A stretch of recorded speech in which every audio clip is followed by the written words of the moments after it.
दर्शक बंधु आज आम जानिबा चरित्रहीन नारी मानंकु आपण माने चिन्हिबे किपरि। एही सबु लक्षण आपण माने तांको देहरे देखिले जानि परिबे। 1 नंबर जेउ कन्यार हाथ और गोड़े देखिबे अधिक परिमाण रे केश रही थाए से कन्या क्रोधी क्रूर और ईर्ष्या परायणी होई थाए। 2 नंबर देखिबे जेउ कन्यार नाक तलकु केश रही थाए से कन्या उच्च अभिलाषी होई थाए। 3 नंबर जेउ कन्यार पेटरे देखिबे अधिक केश रही थाए से कन्या कलह प्रिय और चरित्रहीना होई थाए। 4 नंबर देखिबे जेउ कन्यार छाती रे अधिक परिमाण रे केश रही थाए से कन्या स्वार्थपर और लज्जाहीन होई थाए।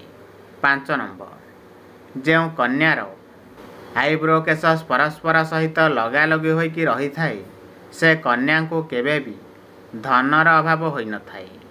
6 नंबर देखिबे जेउ कन्यार आखि पलंकरे छोट कला केश होई थाए से कन्या सौभाग्यशाली होई थाए।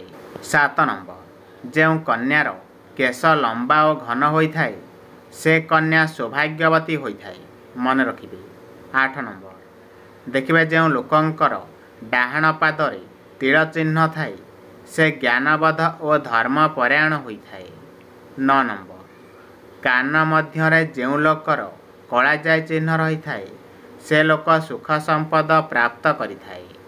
10 नंबर जेउ लोक बाम बक्षरे कला जायथिले से लोक गर्वी होई थाए एवं परधन प्राप्त करि थाए। 11 नंबर डाहाण हाथ कहुणी उपरे कला जायथिले से लोक खराब कार्य मन बलाई थाए। 12 नंबर जेउ लोकंकर बाम हाथ कहुणी तले कला जाई थाए से लोक बहुभागी हुए और सुख भोग करे। 13 नंबर देखिबे जेउ लोकमानंकर मुहर डाहाण पाखरे कला जाय चिन्ह रही थाए से परोपकारी एवं मान और सम्मानर अधिकारी होई थाए।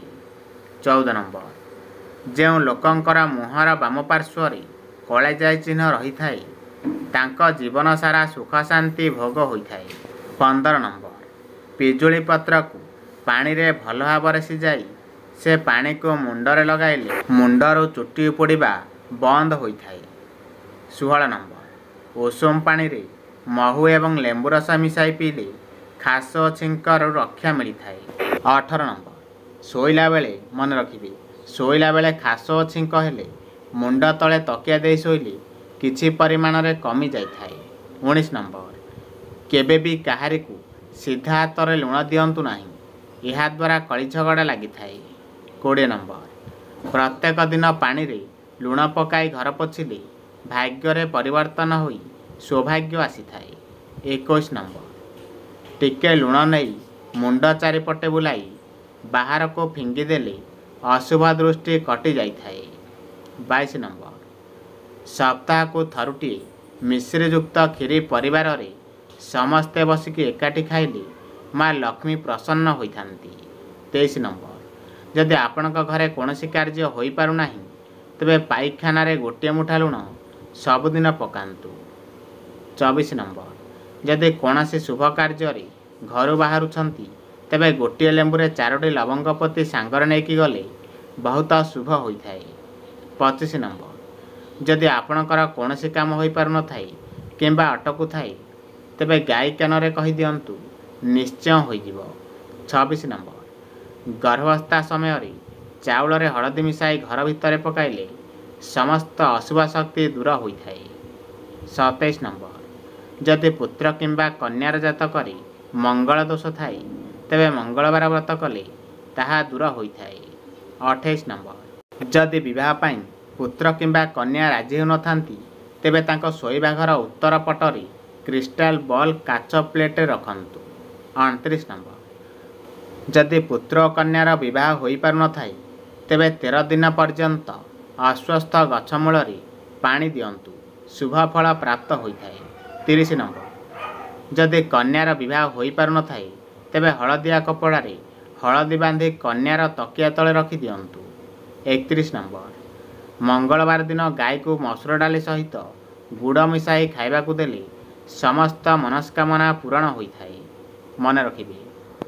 32 ନମ୍ବର, ସକାଳୁ ଉଠି ଗଣେଶଙ୍କ ଉପରେ ନାଲି ରଙ୍ଗର ଫୁଲ ଚଢ଼ାଇଲେ ଘର କରିବାର ମନସ୍କାମନା ପୂରଣ ହୋଇଥାଏ। 33 ନମ୍ବର, ଘରର ଛାତ ଉପରେ ଦକ୍ଷିଣ ପୂର୍ବ କୋଣରେ ପକ୍ଷୀମାନଙ୍କ ପାଇଁ ପିଇବା ପାଣି ରଖିଲେ ପରିବାରରେ ଆୟୁ ବୃଦ୍ଧି ହୋଇଥାଏ। 34 ନମ୍ବର, ସକାଳୁ ଉଷୁମ ପାଣିରେ 1 ଚାମଚ ଗୁଆ ଘିଅ ମିଶାଇ ପିଇଲେ ମନ ସତେଜ ରହିବା ସହିତ ଶରୀରରେ ଚମକ ଆସିଥାଏ। 35 ନମ୍ବର, ବାଦାମ ମିଶ୍ରି ଓ ମଧୁରୀକୁ ଗୁଣ୍ଡ କରି ରାତିରେ ଖାଇବା ପୂର୍ବରୁ 2 ଚାମଚ ଉଷୁମ ପାଣିରେ ଖାଇଲେ ସ୍ମରଣ ଶକ୍ତି ବୃଦ୍ଧି ହୋଇଥାଏ। 36 ନମ୍ବର, ଯଦି ପିଲାଙ୍କର ମନ ପାଠରେ ଲାଗୁନାହିଁ ତେବେ ପୂର୍ବ ଦିଗକୁ ମୁହଁ କରି ପାଠ ପଢ଼ିଲେ ପାଠରେ ଭଲ ମନ ଲାଗିଥାଏ। ମନେ ରଖିବେ। 37 ନମ୍ବର, ପିଲାଙ୍କ ପଢ଼ିବା ଘରେ ଶୁଦ୍ଧ ଘିଅ ଦୀପ ଲଗାଇଲେ ଏବଂ ସରସ୍ୱତୀ ଯନ୍ତ୍ର ରଖିଲେ ପିଲାଙ୍କର ପାଠରେ ମନ ଲାଗିଥାଏ ଓ ବିଦ୍ୟା ବୃଦ୍ଧି ବିକଶିତ ହୋଇଥାଏ। 38 ନମ୍ବର, ଶୋଇବା ଶେଯରେ ବସି ବସି ନିଦ୍ରା ଯିବା ଉଚିତ ନୁହେଁ ଏବଂ ସନ୍ଧ୍ୟା ସମୟରେ ଶୋଇବା ଦ୍ୱାରା ଅଶୁଭ ଏବଂ ଅମଙ୍ଗଳକାରୀ ହୋଇଥାଏ। 39 ନମ୍ବର, ଶୋଇବା ସମୟରେ କେବେ ବି ମସ୍ତିଷ୍କ କିମ୍ବା ପାଦ ଆଡ଼କୁ ଆଲୋକ ପଡ଼ିବା ଉଚିତ ନୁହେଁ ଏବଂ କାନ୍ଥଠାରୁ 3 ହାତର ଦୂରତାରେ ଛାଡ଼ି ଶୋଇବା ଦ୍ୱାରା ମଙ୍ଗଳକାରୀ ହୋଇଥାଏ। 40 ନମ୍ବର, ଉତ୍ତର ଦିଗକୁ କେବେ ବି ମୁଣ୍ଡ କରି ଶୋଇବା ଉଚିତ ନୁହେଁ, ଏହା ଅଶୁଭ ହୋଇଥାଏ ଏବଂ ମସ୍ତିଷ୍କକୁ ରକ୍ତ ସଞ୍ଚାଳନ କମ୍ ହେବା ସହିତ ସ୍ମୃତିଭ୍ରମ ହେବାର ସମ୍ଭାବନା ଦେଖା ଦେଇଥାଏ। ମନେ ରଖିବେ। 41 ନମ୍ବର, ପ୍ରତ୍ୟେକ ଦିନ ରାତି 10ଟାରେ ବାମପଟ ମାଡ଼ି ଶୋଇବା ଉଚିତ ଏବଂ ରାତି 4ଟାରେ ଉଠିବା ଅଭ୍ୟାସ କରିବା ଦ୍ୱାରା ଅତ୍ୟନ୍ତ ମଙ୍ଗଳକାରୀ ହୋଇଥାଏ।